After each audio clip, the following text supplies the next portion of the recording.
Hi hello welcome to my channel. Non veg series లో day 7. ఇవాళ నాటుకోడి కొబ్బరి పాలతో పులావ్ ఎలా చేసుకోవాలో చూపిస్తాను. కొబ్బరి పాలతో కమ్మగా ఉంటుంది పులావ్. డెఫినెట్ గా ట్రై చేయండి.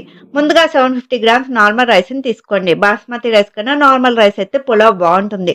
శుభ్రంగా వాష్ చేసి బియ్యం మునిగే వరకు వాటర్ ని పోసుకొని కనీసం అరగంట నానబెట్టుకోండి. ఇప్పుడు ప్రెషర్ కుక్కర్ లోకి 2 టేబుల్ స్పూన్ల ఆయిల్ ని 2 టేబుల్ స్పూన్ల నెయ్యిని వేడి చేసుకోండి.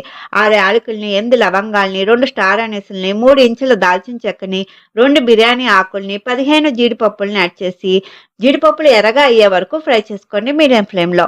ఇలా జీడిపప్పులు కలర్ చేంజ్ అయ్యాక 2 మీడియం సైజ్ ఆనియన్స్ ని ఇలా పొడవుగా కట్ చేసుకుని యాడ్ చేసుకోండి. ఒక 5-6 పచ్చిమిర్చిని యాడ్ చేసుకోండి. మనం కారం ఎక్కువ వేయం దీంట్లో. మంటని బట్టి పచ్చిమిర్చిని యాడ్ చేసుకోండి. ఆనియన్స్ కొంచెం ఎర్రగా అయ్యే వరకు ఫ్రై చేసుకోండి మీడియం ఫ్లేమ్ లో. ఇలా ఫ్రై అవ్వాలి ఆనియన్స్. ఇప్పుడు ఒక మీడియం సైజ్ టమాటాలని పొడవుగా కట్ చేసుకుని యాడ్ చేసుకోండి. 3 టేబుల్ స్పూన్ల ఫ్రెష్గా చేసుకున్న జింజర్ గార్లిక్ పేస్ట్ని యాడ్ చేసుకోండి. టమాటాలు సాఫ్ట్గా అయ్యే వరకు ఫ్రై చేసుకోండి మీడియం ఫ్లేమ్లో. ఇప్పుడు కొంచెం కరివేపాకుని, ఒక గుప్పెడు పుదీనా ఆకుల్ని, కొంచెం కొత్తిమీరని, 250 గ్రామ్స్ పెరుగుని యాడ్ చేసుకోండి. పెరుగు వల్ల నాటుకోడి సాఫ్ట్గా కుక్ అవుతుంది. తగినంత సాల్ట్ని కూడా యాడ్ చేసి లో ఫ్లేమ్లో కుక్ చేసుకోండి. ఆయిల్ సపరేట్ అయ్యి గ్రేవీ ఇలా అవుతుంది. ఇప్పుడు 1 కేజీ నాటుకోడి ముక్కల్ని యాడ్ చేసుకోండి. ఒకసారి మొత్తాన్ని కలుపుకోండి. ఒక 5 నిమిషాలు హై ఫ్లేమ్లో కుక్ చేసుకోండి. ఇలా చికెన్ కలర్ చేంజ్ అయ్యి వాటర్ వస్తాయి చికెన్ ముక్కల నుంచి. ఇప్పుడు 1 టీ స్పూన్ కారాన్ని, 1 టీ స్పూన్ గరం మసాలాని యాడ్ చేసి ఒకసారి మొత్తాన్ని కలుపుకుని ఒక అర గ్లాసు వాటర్ని పోసుకోండి.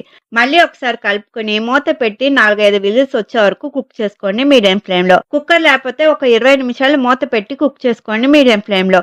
ప్రెషర్ పోయాక మూత తీసి స్టవ్ ఆన్ చేసుకోండి.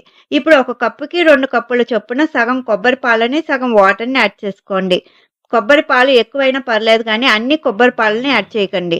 మొత్తాన్ని ఒకసారి కలుపుకొని కొంచెం టేస్ట్ చూసి సాల్ట్ని, మసాలాని అడ్జస్ట్ చేసుకోండి. నాకు కొంచెం సాల్ట్ తగ్గింది అడ్జస్ట్ చేసుకుంటున్నాను. ఒకసారి కలుపుకొని వాటర్ ఇలా మరుగుతున్నప్పుడు నానబెట్టుకున్న రైస్ని యాడ్ చేసుకోండి. ఒకసారి అంతా కలుపుకొని వాటర్ ఇలా మరుగుతున్నప్పుడు మూత పెట్టి మీడియం ఫ్లేమ్లో 2 విజిల్స్ వచ్చే వరకు కుక్ చేసుకోండి. కుక్కర్ లేకుంటే మూత పెట్టి 15 నిమిషాలు మీడియం ఫ్లేమ్లో కుక్ చేసుకోండి. ప్రెషర్ పోయాక ఓపెన్ చేస్తే ఇలా కొబ్బరి పాలు నొరగలాగా పైన ఉంటుంది. ఒకసారి అంతా కలుపుకుంటే సరిపోతుంది. ఎంతో కమ్మగా ఉండే కొబ్బరి పాలతో నాటుకోడి పులావ్ రెడీ అయినట్టే. నిమ్మకాయ పిండుకుని మధ్య మధ్యలో ఆనియన్ కొరుక్కుంటూ తిన్నారంటే అబ్బా ఏమన్నా టేస్టా. ముక్క కూడా ఎంత సాఫ్ట్గా కుక్ అయిందో చూడండి. మరి మీరు కూడా ట్రై చేసి ఎలా వచ్చిందో నాకు కామెంట్స్లో చెప్పండి. Thank you for watching.